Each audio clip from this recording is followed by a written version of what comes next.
Nakatulala lamang si Melody habang nasa gilid niya si Shane at Wincy. Kasalukuyan sila ngayon nasa bahay ni Lola Florita at nakaupo sa sofa. Dito sila nagtungo na makaalis si Apollo sa resort. Atlas is the one who take over the resort. Wala pala ito na mangyaring lahat kanina. Nanginginig ang mga kamay niya habang nagbabadya ang luha sa kanyang mga mata. Di niya sinasadya ang nangyari. Di niya ginustong mapahamak si Elara. Ang gusto niya lang, mapigilan niya ang pananakit nito sa kanyang kaibigan. Di niya kayang tumunganga na lang basta after Shane called her. Kasalukuyan siyang katatapos ng maligo ng shower room nang tumawag si Shane sa kanya at sinabi na kailangan nila ng tulong. Kaagad niyang tinawag si Apollo noon upang ihatid siya at naabutan niyang sinasaktan ni Elara si Wincy. Di siya makakapayag na basta na lamang nitong sakta ng kaibigan niya.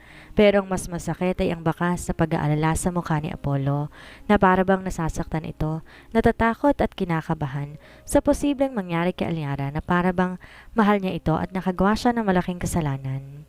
Hindi ko talaga sinasadya ang nangyari. Sambit niya at saka napahilamos at pinunasan ng luhang di niya na malayang tumulo na pala. Natatakot ako for what I've done. Hinimas ni Shane ang kanyang likod. Alam namin yon, Melody. Maging okay rin ang lahat. Tsaka maraming nakakakita kung gaano kasama si Elara sa mga empleyado at pinangtagol mo lang din naman si Wincy. Tugon nito. Sorry, Moms. Di ko rin kasi talaga napigilan ng sarili ko na hindi patulan ng babaeng yun eh. Kung alam ko lang na ganito ang mangyayari, hindi ko na sana siya pinansin pa. Ang tanga-tanga ko rin kasi. Sorry talaga, Moms. Umiiyak na sambit ni Wincy habang nakayakap sa kanyang braso. Naisip niyang tama lamang ginawa ni Wincy dahil kung tutuusin wala naman tong karapatan na magtanggal ng tauhan. Oo, hindi niya alam ang buong kwento pero kung siya ang nasa kalagayan ng kanyang kaibigan, ganito rin naman ang gagawin niya. Sa ngayon, hinihintay na lamang niyang dumating si Apollo at malaman ang balita tungkol sa sitwasyon ni Elara. Or should she say, ano ang sasabihin ni Apollo sa kanya? Ilang oras pa ang nakakalipas bago dumating si Apollo. Malayo pa lang mula sa garahe, kitang-kita ni Melody kung paano to nagpupuyas sa galit. Nakakuyom ang kamao nito, sa lubong ang dalawang kilay at bakas na magkadikit ng mga ngipin. Shane and Wincy hold their hands. Napatingin din siya sa dalawang matanda na ngayon tila nag-aalala din sa mangyayari. Sinulyapan niyang hagdan patungo sa kwarto ng kambal. Doon muna nila to pinagstay upang di nito malaman at masaksihan ang nangyayari. Hindi niya hahayaang madawit pa ang kambal sa gulong pinasok niya. Tumayo siya kahit papakiramdam niya, nanlalambot ang mga tuhod niya. Gusto niyang ipakita kay Apollo na okay lang siya kahit parang wala naman tong pakialam sa kanya. Where's the twins? Tanong ni Apollo na makalapit to sa kanyang harapan, ngunit di pa rin nagbabagong emosyon nito. Are they okay? Hindi dapat nila to malaman. Hindi yan ang gustong marinig ni Melody dahil alam niya ang mas makakabuti sa kanyang mga anak. How's Elara? Is she... Naparunok siya at napapikit, tsaka pinunasan ng luha sa kanyang pisngi. Nahihirapan siyang magsalita dahil sa takot, pero gusto niyang malaman kung ano naging lagay ni Elara. Is she alright? Taliwas sa naging tugon niya sa tanong ni Apollo. Tumingin si Apollo na masama kay Shane at Wincy. You two can go back now at Manila. Nakaayos na ang mga gamit ninyo, susunduin na lamang kayo sa private plane. You can go now. Sambit nito sa dalawa. Nagkatinginan silang tatlo na magkakaibigan. Baka sa mukha ng kanyang kaibigan ang takot. Kakaibang takot to na maaaring maapektuhan ang kanilang trabaho. Na baka tanggalin sila ni Apollo dahil sa nangyari. At hindi yun hahayaan ni Melody. It seems like Apollo is so out of his mind. Di nito alam ang sinasabi nito. Mukhang di nito inalam ang totoong nangyari sa resort. Teka, bakit mauuna na sila? Hindi pa tapos ang bakasyon natin. Let them enjoy the week. Labas naman sila sa nagawa ko. Pagtatanggol ni Melody. Hinilan ni Wincy ang kanyang kamay. Okay lang sa amin yon, Melody. Di naman big deal sa amin kung mauna kaming umuwi, di ba, Shane? Sabay tingin nito kay Shane na ngayon sunod-sunod ang pagtango. Oo, tama si Wincy. Mas magandang mauna na kami para makapagtrabaho kagad kami. Dagdag pa ni Shane kahit pa sa tingin niya wala na silang trabahong papasukan. Sumeryoso mukha ni Melody na makita niyang napahilot si Apollo sa sentido nito, tsaka bumuntong hininga bago sinanyasan ng kanyang mga kaibigan na umalis na. Gusto niyang pigilan ng mga to ngunit mabilis itong natanggal ang pagkakahawak sa kanyang kamay. Tila ba tinignan siya ng mga ito ng, okay lang kami, ma'am. Shh. Look, Can you leave us and check the twins, Nanay Florita and Tatay Wancho? Dagdag pa ni Apollo. Na makaalis sa mga tao sa paligid nila, muli niyang hinarap si Apollo na ngayon tila okupadong isipan. Di niya maintindihan ang gusto nitong mangyari. Gusto ba nitong mag-usap lang silang dalawa ng maayos? O gusto nitong paalisin sila para pagalitan siya at palayasin lang basta ang mga kaibigan niya? Anong ginagawa mo? Pinaalis mo ba mga kaibigan ko kasi kumakampi ka kay Alyara? Lakas loob niyang tanong. Do you hear yourself, Melody? Medyo nabalakas pa ang boses ni Apollo. Alyara is still unconscious. Gulo ang dala ng mga kaibigan mo. Isang malaking gulo ang ginawa mo. Nanlalaki ang mga mata ni Apollo. Di na nakatakas pa kay Melody sa kung paano to tumingin ng pagalit. Pagtaasan siya ng boses at kung gaano siya nito kinamumuhian at sinisisi. Naninikip ang dibdib niya sa nakikita niyang reaksyon ni Apollo. It's like there's a dagger na nakatarak at paunti-unting bumabaon sa puso niya. Naparanok si Melody. Na hindi mo muna inalam kung anong gulong ginawa ni Alyara and yet pinagtatanggol mo pa rin siya? Mahina niyang tanong sa pagitan ng paghikbi at pag-agos ng luha niya. Whatever she did, wala kang karapatang saktan siya. As I've said, this is a disaster. Di mo alam kung anong gagawin ni Mr. Buendia kapag nalaman niya na ikaw ang dahilan kung bakit walang mali ang anak niya. Di mo alam kung anong magiging anong impact nito sa kanya. Hindi ko naman sinasadya ang nangyari. Sorry. Is that enough for you? O kailangan ko pang lumuhod sa harap ninyong dalawa para lang maniwala ang galit mo sa akin? Pwede bang yun ang ipaliwanag mo kay Mr. Buendia? Sa tingin mo ba maniniwala siya? Mag-isip ka nga ng maayos, Melody. Hindi maayos na pag-iyakat ng drama mong nangyayari. Iba ang naging dating sa kanya ng mga sinabi ni Apollo. It seems like she's an idiot. That was below the belt. At mas naramdaman ni Apollo ang tensyon sa pagitan nilang dalawa ngayon. Di niya napigilan ang kanyang bibig na maglabas muli ng masakit na salita. Apollo raised her hands. Look, I'm sorry. I didn't mean that. No. Kakasabi mo lang na hindi ako nag-iisip, right? Well, I don't care anymore kung ano man ang magiging epekto nito sa kumpanya. This is all because of you. Dinala mo kami rito para magsaya, hindi para makita kung paano kalandiin ang babaeng yon. Yan ang gusto mo, di ba? Yung pagyapos at paglingkas niya sa'yo? Eh di, tangina, sa kanya ka na. Magsama kayong dalawa. Oh yeah, so ano ibig mong iparating? Di na makapagsalita si Melody at nakatitig na lamang sa mga matang mapanghusga ni Apollo. Oh wait, don't tell me you're jealous. Kasi if you are, wala akong magagawa dyan sa feelings mo. You are nothing to me, remember that? Apollo looked at her like she's nothing. Para bang kinukutya ang buong pagkatao niya. You're unbelievable. Napapailing siya habang mapait na nakangiti. You are literally an asshole. I hate you. Sigaw niya ng malakas. Mabilis na tumalikod si Melody at naglakad patungo sa kanilang kwarto. Di niya na kinakaya pa ang masasakit na salitang ibinabato sa kanya ni Apollo. Oo, alam naman niyang mali siya, ngunit di niya matanggap kung paano siya tingnan nito na para bang buong pagkatao niya, puro kamalian lang ginawa. Kung sana man lang inalamunan nito ang totoo at naging patas ang desisyon at reaksyon, hindi sana ganito magiging pag-uusap nila. Nangyari na ang nangyari. Handa naman siyang humingi ng tawad kung sakali, pero ang sabihan siya na hindi nag-iisip at madrama, yun ang di niya kayang tanggapin dahil nag-aalala din siya para kay Elara. Come back here, Melody. Hindi pa tayo tapos mag-usap. Dinig niya, ang sigaw ni Apollo. Marahas niyang sinarado ang pinto at doon tuluyang ibinuhos ang kanyang luha. Isang malaking katangahan ng pagsibol ng kanyang nararamdaman para kay Apollo. Di pala madaling mahalin ng isang taong hindi siya kayang pakinggan at kampihan. Napahilamos na lamang si Apollo sa kanyang mukha. Saka binato ang kanyang cellphone sa dingding dahil sa galit at pagsisisi na kanyang nararamdaman. Para ipaliwanag kay Melody ng maayos ang lahat. Hindi niya yon ginawa dahil napangunahan siya ng galit at inis. This is all his fault. Damn his attitude. Kinabukasan, iniligdan ni Melody ang kanilang mga gamit nang biglang dumating si Apollo at pigilan siya nito. Binalik nito ang mga gamit nila sa closet. Inihagis ang maleta sa kung saan sa sulok ng kwarto. Where do you think you're going with the kids? Tanong nito sa kanya na bakas ang pagkainis. Uuwi na kami ng mga anak ko sa Manila sa dati naming bahay. Sigaw niya pabalik at muling pinulot ang maleta, ngunit marahas lamang muli nitong inagaw sa kanya at hinagis ulit sa sulok ng kwarto. Hindi kayo aalis nang hindi ako kasama. Hindi kayo aalis hanggat di ko sinasabi at kailanman. Hindi kayo aalis sa pamamahay ko. Malakas ang boses nito na siyang halos makapagpatayo ng kanyang balahibo, pero hindi dapat siya magpatinag. Bakit? Bakit mo ba pinagsisiksikan ang sarili mo sa akin, sa amin ng mga anak ko? Kasal ang gusto mo, di ba? Hindi ba't kasal na tayo? Hindi pa ba sapat yon? You know what? You're right. Kasal na tayo at yun ang gusto ko. Kasal tayo means akin ka, pagmamayari kita, at hindi ka makakaalis sa buhay ko hanggat hindi ko ginugusto. Tsaka mabilis itong sinakop ang kanyang labi.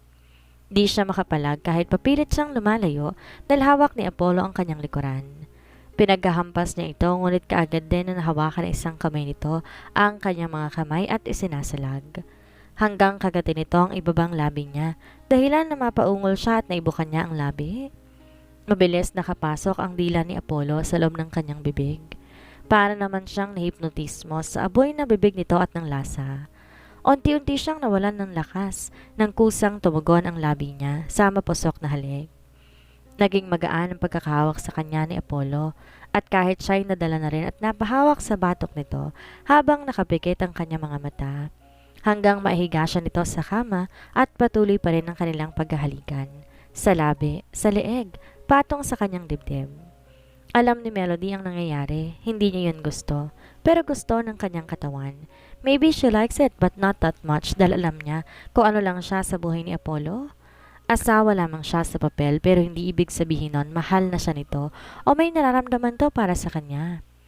Kusang humiwalay ang labi ni Apollo kay Melody nang ma-realize niya kung anong posisyon na ang meron sila.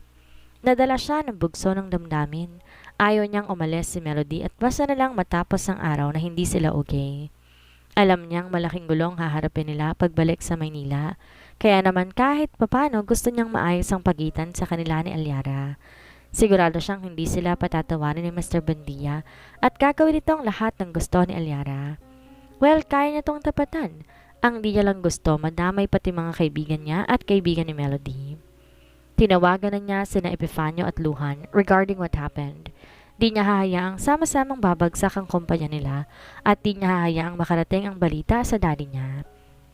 That fucking old man. Ni walang ginawa kundi maliitin siya? Why did you stop?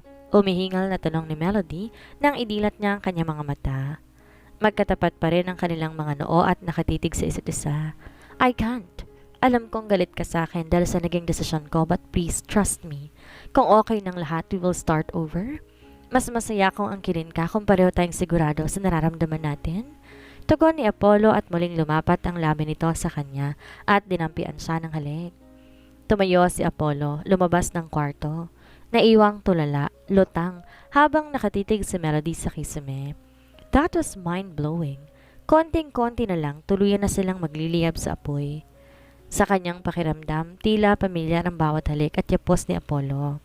Nakita niya ang gabing binigay niya ang kanyang sarili sa lalaking estranghero. Hindi ang matandang nakabili sa kanya ang kasiping niya ng gabing yon at nasisigurado niya yon. Merong isang lalaking di niya halos matandaan ng mukha, ngunit kabisado niya ang tipo ng katawan nito. Ang bawat yapos nito na puno ng pag-iingat.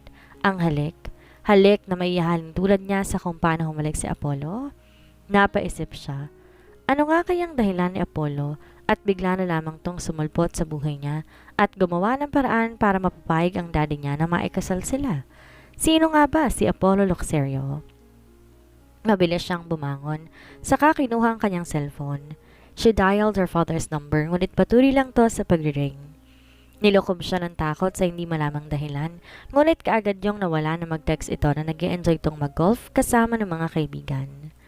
Kung hindi niya ngayon makakausap ang daddy niya, at kahit siguro makausap niya to, baka wala rin tong alam, o baka hindi rin sa kanya sabihin ng dahilan kung paano siya nakilala ni Apollo.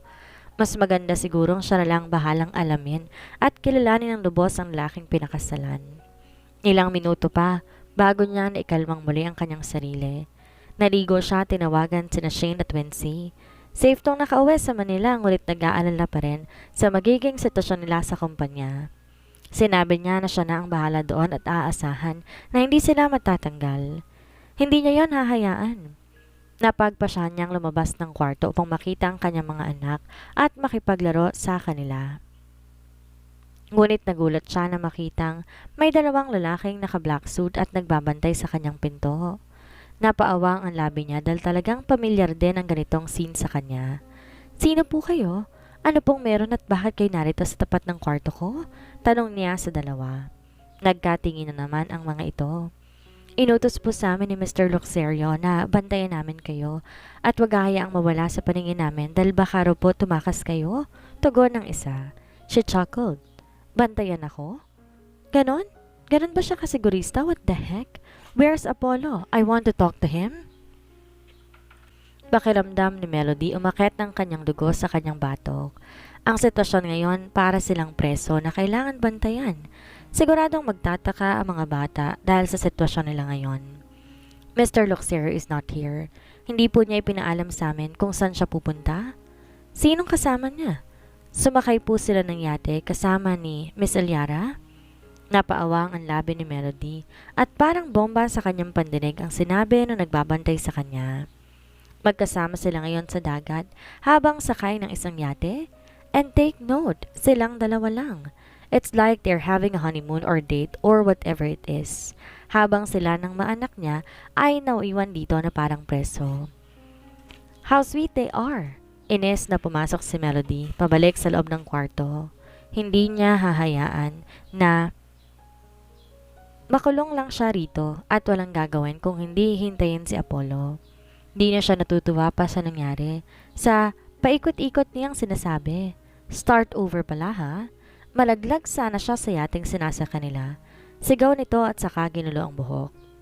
Ilang oras pang lumipas, wala na rin naman siyang ginawa dahil gaya ng sabi ng isang bantay nila ay marami nga ang mga ito. Kahit saan siya magpunta, may nakabuntot pa rin sa kanila. Pwera sa kwarto at comfort room. Ganon din sa dalawang bata na para sa kanila ay cool ang ganong setup. Dahil tila naging bodyguard nila ang mga ito at the same time ay naging kabayo pa nila sa laro. Pero siya ay buryong-buryo na. Hindi na siya makakatagal pa sa ganito. Even the phone, kinuha namang ito para daw iwas siyang makatawag sa mga taong po pwede niyang kasabotan at tumakas. As if naman na meron, wala pa nga rito sina Shane at Wincy. Nakakatawa rin na magkaroon ng maraming katulong. Natatawang sambit ni Lola Florita. Hindi ako nahihirapang mamalengke mag-isa. Sambit nito habang naglalabas sila ng groceries. Sana naman kasi Lola, sinama niyo ko. Bagot na bagot pa ko rito at gusto ko nang lumabas. Nakasimangot ang sambit ni Melody. Kahit naman gusto kitang isama, hindi ka makakaalis. Ang dami mong bantay at grounded ka, di ba?